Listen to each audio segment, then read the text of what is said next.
మనం ఈరోజు నేరేడు పళ్ళ గురించి వాటి ఉపయోగాల గురించి తెలుసుకుందాం ఫ్రెండ్స్.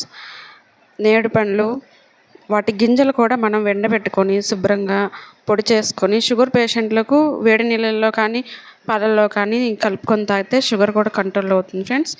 ఇది నేరేడు చెట్టు. Hi friends, welcome back to my channel. ఈరోజు మనం నేరేడు పళ్ళ గురించి వాటి ఉపయోగాలు లాభ నష్టాల గురించి తెలుసుకుందాం ఫ్రెండ్స్.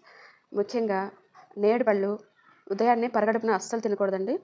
ఇంకొక విషయం ఏంటంటే గర్భిణీ స్త్రీలు, మొదటిగా గర్భం దాల్చిన స్త్రీలు మొదటి నెలల్లో మొదటి 5 నెలల్లో అస్సలు తినకూడదండి. అవి తిన్నట్లయితే కడుపులో ఉన్న పిండంతో సహా కరిగించి వేసే లక్షణాలు ఈ నేరేడు పళ్ళల్లో ఉన్నాయండి.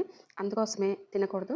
ఇంకొకటి పాలు పదార్థాలు, మజ్జిగ, పెరుగు, కాఫీ, టీలు ఏమైనా పాలు పదార్థాలు తాగినాక 2 గంటల వరకు కూడా ఈ నేరేడు పళ్ళు తినకూడదు అస్సలకు. ఇంకొకటి వాటి వల్ల యూసెస్ ఏంటంటే చిన్నపిల్లలకి, ఆడవాళ్ళకి రక్తహీనత పోగొట్టడానికి, చిన్నపిల్లలకైతే నులిపురుగులు పోవడానికి ముఖ్యంగా సహాయపడతాయండి. ఇవి రక్తాన్ని వృద్ధి చేస్తాయి. ముఖ్యంగా మహిళలకి ఎవరికైనా కానీ కాళ్ళు కీళ్ళ నొప్పులు, నడుము నొప్పులు, వెన్ను నొప్పి ఇట్లాంటి సమస్యలు ఉన్నట్లయితే వాటికి కూడా ఇవి చాలా బాగా పనిచేస్తాయి. ఇంకొకటి ఏంటంటే ఏ విటమిన్, సి విటమిన్ పుష్కలంగా ఉంటాయి. పొటాషియం, కార్బోహైడ్రేట్లు, ఇంకా ముఖ్యంగా కాల్షియం, గ్లూకోజ్ వంటివి చాలా బాగా దీంట్లో ఉంటాయండి.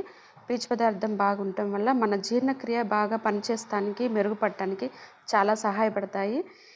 ఇవి రోజుకి 10 పండ్లైనా తినాలండి. తినటం వల్ల మనకి రక్త వృద్ధి జరుగుతుంది.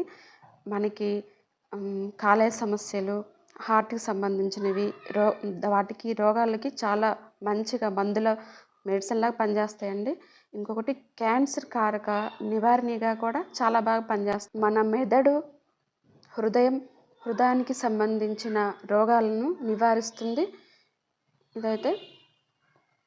ఇంకొకటి ఇవి తీసుకోవటం వల్ల బ్రాంకైటిస్, జలుబు, దగ్గు వాటిని నివారించవచ్చు. ఇవి నేరేడు పళ్ళు గుజ్జును కొంచెం పటిక వేసి మనం కషాయంగా కాసుకొని తాగినట్లయితే మనకి పొడి దగ్గు, మనకి గొంతు సంబంధిత రోగాలు ఏమైనా ఉన్నా కానీ వీటిని నివారిస్తుంది ఫ్రెండ్స్. ఇవి చాలా బాగా క్యాన్సర్ కారక నివారణగా బాగా పనిచేస్తాయి ఫ్రెండ్స్. ఇంకా మీకు కూడా ఏమైనా తెలిసినట్లయితే కామెంట్లో చెప్పండి ఫ్రెండ్స్. నేను చెప్పనివి మీరు చెప్పేవి ఏమైనా ఉంటే కామెంట్స్లో పెట్టండి ఫ్రెండ్స్. ఉంటా ఫ్రెండ్స్.